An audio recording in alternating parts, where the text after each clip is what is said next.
Now, let's bring Stephen Silverman into the conversation now from the Campaign Against Antisemitism. Good morning. You've got a very busy day ahead.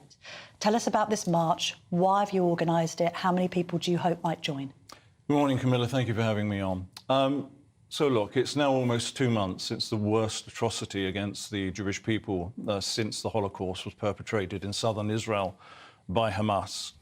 The reaction to that, even before Israel began its response, was a massive outbreak of anti-Semitism, not just here but around the world.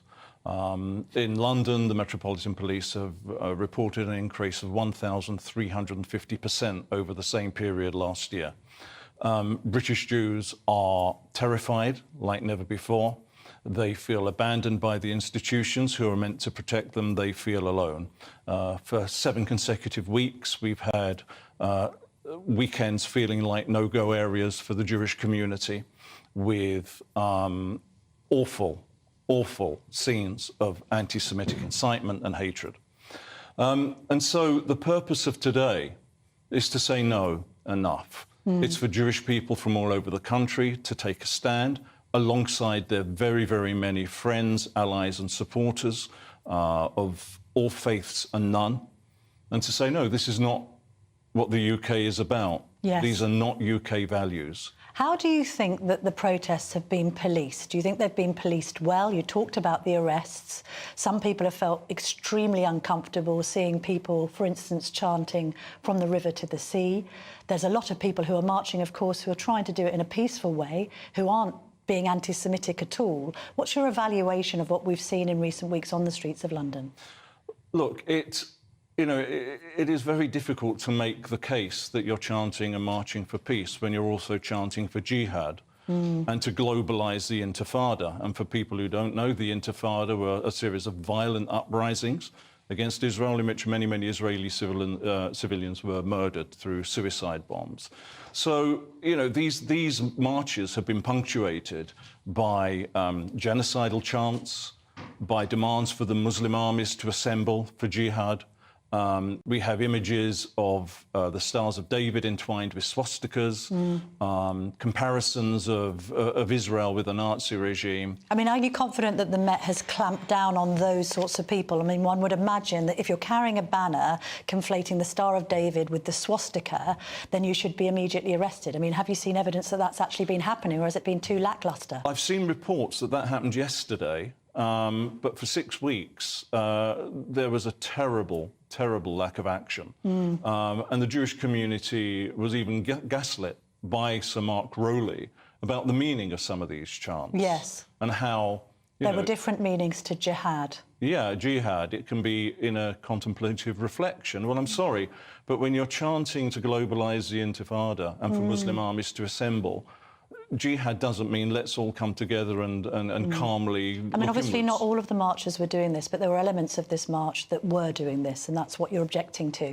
I'd like to know your opinion on the BBC and how it's handled its coverage of this conflict, but also the decision that appears to have been taken by BBC bosses that BBC staff shouldn't go on the anti-Semitism march, even though my understanding is that no such diktat was given when it came to people who wanted to march in the spirit of freeing Palestine. Well, let me respond to the second part of your question first. So this clearly is about impartiality and avoiding anything that is political or partisan. How a march against anti-Semitism, how a march against racism can be categorised as partisan and something that should be avoided beggars belief. And I think it's an absolutely disgraceful decision by the BBC. And sadly, it's been part of what we've seen from the BBC throughout this conflict, a rush to judgment, a rush to accept Hamas reports and figures. It has directly impacted international peacekeeping events. Yes. Its report on the what appeared to be the bombing of the Al-Ahli hospital in Gaza absolutely scuppered a planned meeting between the President of the United States and in Saudi Arabia. So it's been atrocious. And yesterday, a video was released of an interview with Jeremy Bowen, who acknowledged that his reporting had at times been inaccurate and sat there and said, no, I don't regret it. I don't think I've got anything to apologise for. It's scandalous. I mean, obviously, he's not here to defend himself from that, but that is what he said. What's also your reaction to some of Gary Lineker's tweets? He tweeted a video in which somebody was describing Israel as having perpetrated a genocide. He retweeted that video.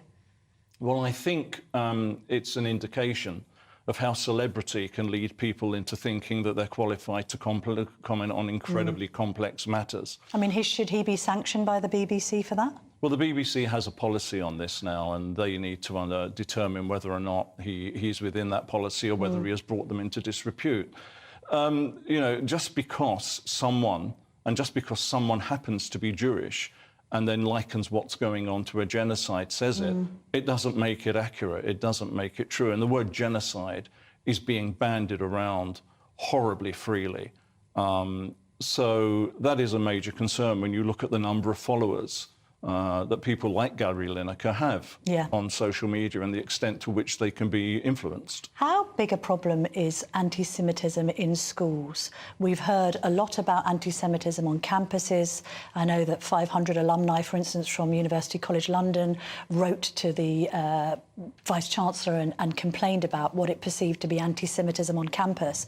But we've also heard reports of Jew hate in playgrounds.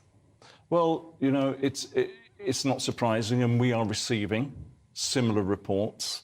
What sorts of reports are you receiving?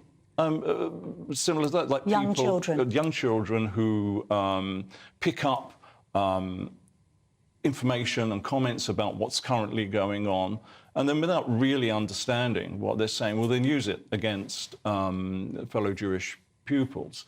And it is a huge problem. But the issue of education and anti-Semitism in this country is something that is going to have to be taken very seriously and dealt with.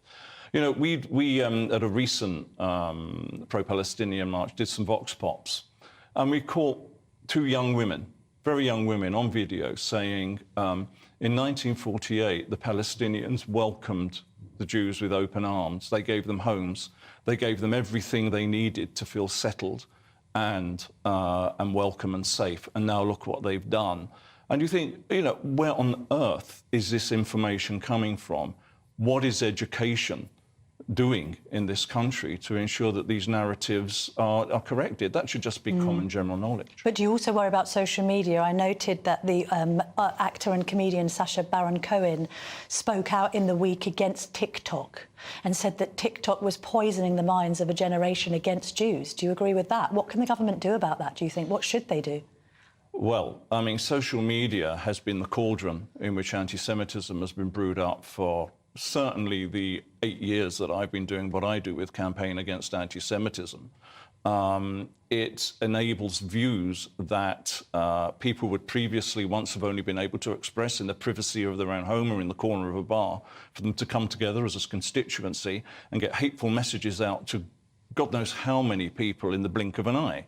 And it's completely unregulated, despite the fact that all social media companies, they say they have policies against hate speech. It's still there. Yes. You can complain about it and get responses from all the social media companies saying this doesn't contravene our community standards. So there does need to be regulation.